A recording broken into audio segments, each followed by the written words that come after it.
Good morning, friends. I'm so excited to see you. Mrs. Ferguson had a wonderful weekend. I went down to the ocean and I got to swim in the water, and it was so much fun and so relaxing. So, I filled my happy bucket this weekend. I hope you guys did too. Or if you're watching this on a weekday, I hope you've filled your happiness bucket this week. So, I'm very happy to see you guys all back today. We are going to greet each other this morning in German.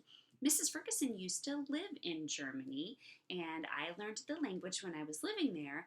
And so we're going to greet each other with Guten Morgen. Okay, that's how you say good morning in German. Awesome job, guys. Okay, so let's practice it together. Guten Morgen. Let's try one more time. Guten Morgen. Awesome. It sounds sort of like good morning, doesn't it? Yeah, it does. Okay, so I'm going to greet a couple of my friends this morning with Guten Morgen. And when you hear your name, say it back to me, okay? Guten Morgen, Harper. Guten Morgen, Connor. Guten Morgen, Sydney. Guten Morgen, Dylan. Guten Morgen to everyone. So I want you to turn to the person on this side and I want you to say Guten Morgen to that person. Oh, great job. Now Miss Ferguson is by herself in the room. So I'm not saying Guten Morgen to the wall and the window. So, and I want you to turn to the person on this side and say Guten Morgen. Great job. And now, Guten Morgen, Mrs. Ferguson. Oh, I'm so happy to hear that. Thank you, guys. That was wonderful.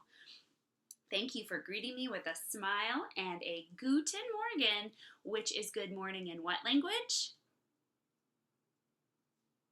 German, right? And that's the language they speak in Germany, and they also speak it in Switzerland, and and a couple of other countries. So, thank you guys. All right, this morning for sharing time, we are going to talk about who we love. Everybody has people in their lives that they love, right? Raise your hand if you have somebody that you love. Yes, I love lots of people in my life. The people in our lives are very important to us. And right now, we are at home with some of those people, and some of those people might be far away, and we might not be able to see them right now because we're staying at home to stay safe.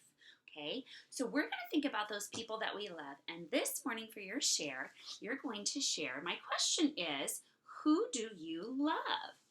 And your share today is going to be, I love because. So you're thinking about who you love and why you love that person, okay?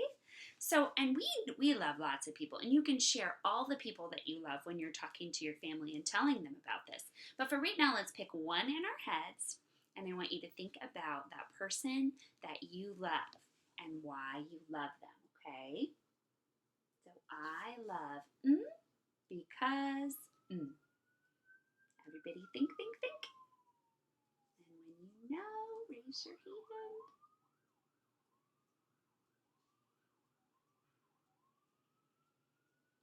Awesome job, guys. Well, Mrs. Ferguson's going to go ahead and share first today. I am wearing a very special shirt. It says Supernaw Cousin Crew. And you know what? My cousin got this shirt for me. She had them made for it was actually for my grandma's birthday. My grandma turned 90. My grandma turned 90 years old. And so we had a big party for her this summer, and we all have shirts that say Supernaw Cousin Crew. Okay? And on the back, it actually has my name, which was really exciting because I don't have any shirts with my name on the back. But one person, the person that I'm going to share that I love is I love my grandma because she taught me to sew. So, my grandma is a really great sewer. She makes beautiful, beautiful quilts, and she taught me how to do that. So, that's one reason why I love her. And right now, Mrs. Ferguson can't see her grandma because she's far away, and also because we want to keep our distance from people that are in a vulnerable population. And a vulnerable population means people that could more easily get sick. It's easier for them to get sick if they're old or if they've got something wrong with them already. So I'm keeping my distance from my grandma, but that doesn't mean I don't love her. So you know what Mrs. Ferguson's going to do? I'm going to write a letter to my grandma, and I also call her on the phone every week so that I can talk to her and see how she's doing. So what I want you to do now is I want you to find someone in your house. You're going to pause the video, and you're going to find someone in your house to share who you love with. So remember, our share of who do you love is I love because Okay, pause that video and share who you love. All right, my friends, for our writing lesson today, we're going to write a letter. And we're going to work on this letter this week. And this letter is to someone that you love that you can't see right now. Okay? So all of us have somebody in our lives probably that lives a little farther away and we won't be able to see them right now. So we're going to start a letter today and we're going to tell that person how much we miss them. And we're going to do this in little pieces so that it's not a big, sometimes we take a big task and we have to break it down into little pieces and just do a little bit at a time. And that's what we're going to do with our letter today. And the cool thing about a letter is you can put it in a homemade card and you can decorate it and you can draw pictures on it.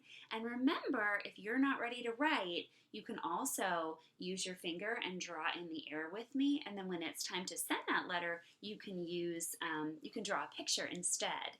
And I'm sure that that person will know how you feel. Your mom and dad can underwrite it and write what you wrote. So we're going to start out. If I'm writing a letter, what do I usually put at the beginning? What do you think? Yes, dear. So who is Mrs. Ferguson going to write a letter to? Who did I say that I love and I can't see right now? My grandma. Yeah, absolutely. So I'm going to pick a color that I like. I like pink and I like red. I like lots of different colors.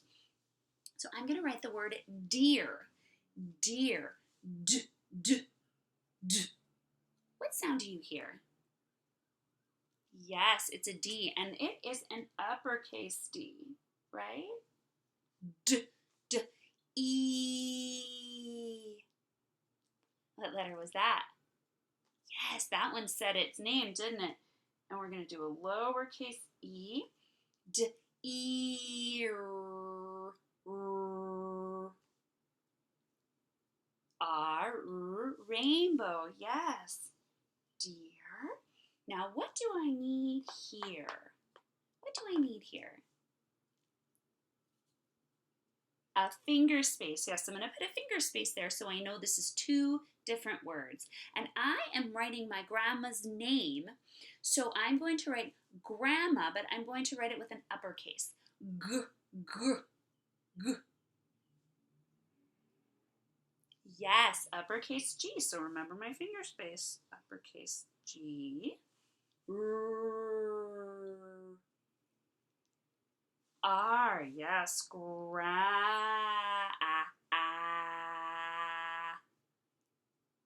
That's an A, yes.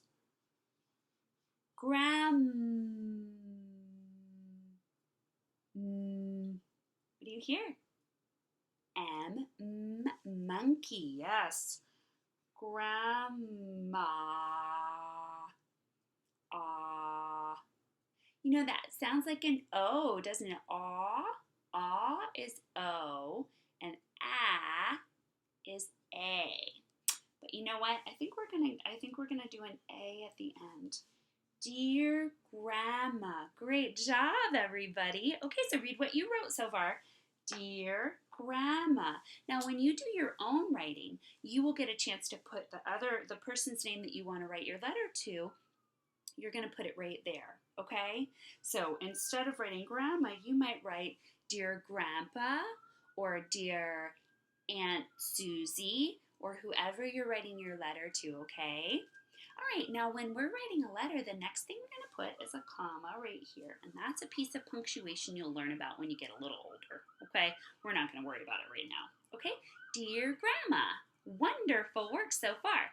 So we're going to write, we want to maybe ask Grandma a question, or we could tell her how we're doing, tell her that we miss her. So think of some ideas of what you might want to write. Everybody think. What could I write to in my letter to my grandma? Let me hear some ideas. Oh, that's a good one. Who else has an idea? Oh, great. Great. Those sound like very good ideas.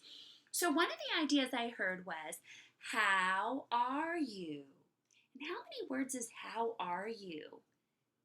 How are you? Yes, how many words was that? 3. Yes, so I'm going to draw 3 blanks. 1, 2, 3. And this is just the beginning of our sentence, right? Or of our writing. But we're going to start and write, how are you? Now, how are you? Those are all sight words. So we're going to learn some new sight words today. I love writing sight words. Okay, we're going to start out with how, and we're starting a brand new sentence. So how needs to start with an uppercase letter. Yes, how. Yes, that is an uppercase H. And this is something we practiced last week. Ow. Ow, ow, ow, ow. Ow is O-W. Yes. How. Now, wonderful. Now, our next word is going to be R. Now, R sounds like it could just be the letter R, right? But the letter R isn't a word. Now, there's a couple words that are words that are a couple letters that are just like on their own are words. The letter A is also a word. The letter I is also a word. But the letter R is not a word on its own. So we have to spell that out. And R is spelled A-R-E. This is one of those words that we just have to learn how it's spelled because it's hard to sound out. That's why it's called a sight word. Okay, so far we have written, Dear Grandma, how are, what's this going to be? You, yes, and that's another one that sounds like I could just write the letter U and be done. I'm done, I wrote my U. But U is actually spelled Y-O-U spells you.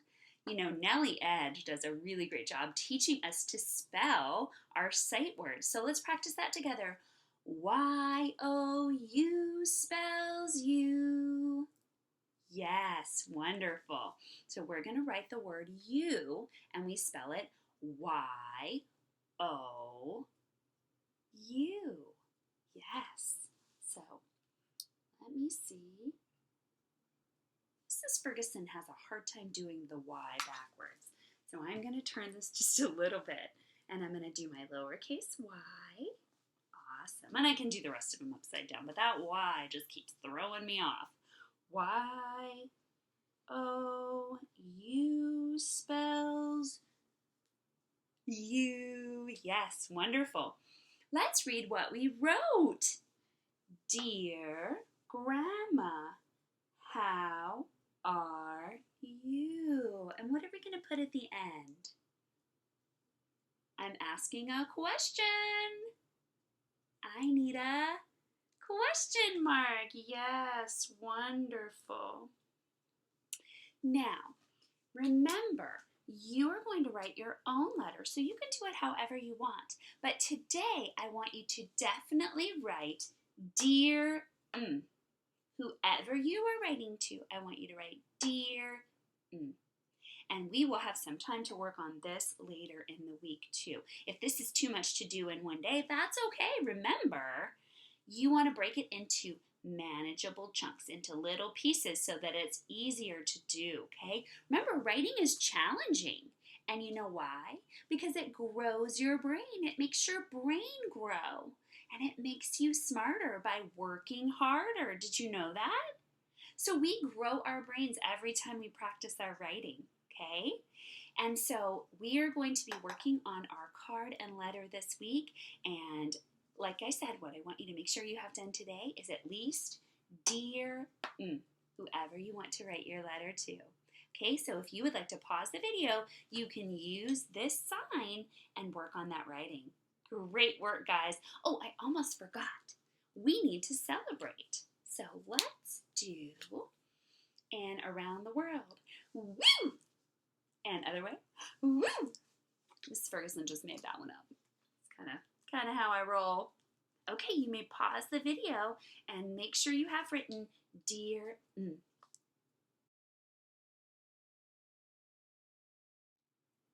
All right, my friends, guess what time it is? It's hero time, hero time, hero time. It's hero time. Who will be our hero today? Who will be our hero today? Is it going to be a firefighter? I don't know. We will just have to see. So our hero today has a regular job, and she lives in Louisville, Kentucky. And so she doesn't have a job that makes her a hero, but what she has done is she has tried to help people. And her name is Erin Hinson. Can you guys say hello, Erin? Awesome, I bet she heard it. So Erin is actually working, and she's taking people that are healthy and young and aren't necessarily at a high risk of getting the virus, and she's pairing them with people that are a little older and might have a higher risk of getting sick. So the people that are older and have a higher risk of getting sick, they say should definitely stay in their houses. But they have to eat food, right? They have to have groceries, and they have to get their medicine, and they have to get supplies. So Erin is actually pairing those older people with younger people who can run errands for them, and they can actually go and get these people's medicine and their groceries, and they can help them so that they don't have to expose themselves to the virus and go out. So let's give a silent raise the roof for our hometown hero. Woo woo! This is Erin from Louisville, Kentucky. Erin, thank you so much for what you're doing to help other people. It makes a huge difference in your community, and we are very thankful. So let's all say, thank you, Erin. Oh, I bet she really appreciated that. Fantastic. All right, for our game today, Mrs. Ferguson is going to sing you a song in another language, and you're going to act it out. So I have to tell you what I'm singing, right? Okay, so this song is called Häschen in der Grube, and this song is in, what language do you think it might be in? It's in German, right? This morning we learned how to say good morning in German. It was Guten Morgen was good morning in German. And so now we're going to sing a song called Häschen in der Grube. Okay? So I'm going to sing it in German, and then I'll tell you what it means, okay? Häschen in der Grube, schlaf und lies, schlaf und lies. Kleines Häschen, bist du krank, dass du nicht mehr hüpfen kannst? Häschen hüpf, Häschen hüpf, Häschen hüpf. So what this song means, and it sounds a little silly in English, it means Bunny in the bushes sleeps and lays, sleeps and lays. Little bunny, are you sick that you cannot hop anymore? Bunny hop, bunny hop, bunny hop. Okay, so I'm going to sing it in German, but you're going to act it out. So little bunny is in the bushes, and he's sleeping. Okay, so everybody's going to be a bunny sleeping. And then when I say, little bunny, are you sick? So that's kleines Häschen, bist du krank? You're going to start to sit up. And then I'm going to say, Häschen hüpf. Remember, that means bunny hop. And you are going to bunny hop around your room because you are not a sick Hessian. You are a healthy Hessian that was just taking a little nap, okay? So, it's a little tricky because it's in a different language, but I will remind you what to do, okay? Everybody, bunnies, go to sleep. Little bunnies, go to sleep. Everybody asleep? Let me see. Do I see any bunnies that are awake? Nope, all my bunnies are asleep. Häschen in der Grube, schlaf und schlaf und Kleines Häschen, bist du krank, dass du nicht mehr hüpfen kannst? Okay, bunnies, get up. Häschen hüpf, Häschen hüpf, Häschen hüpf. Good job, little bunnies. My bunnies were hopping around. Okay, who got it that time? Who needs another practice? Okay, all right, we're gonna practice one more time. So bunnies, go to sleep. You're in the bushes, you're asleep. Let me see if all my bunnies are asleep.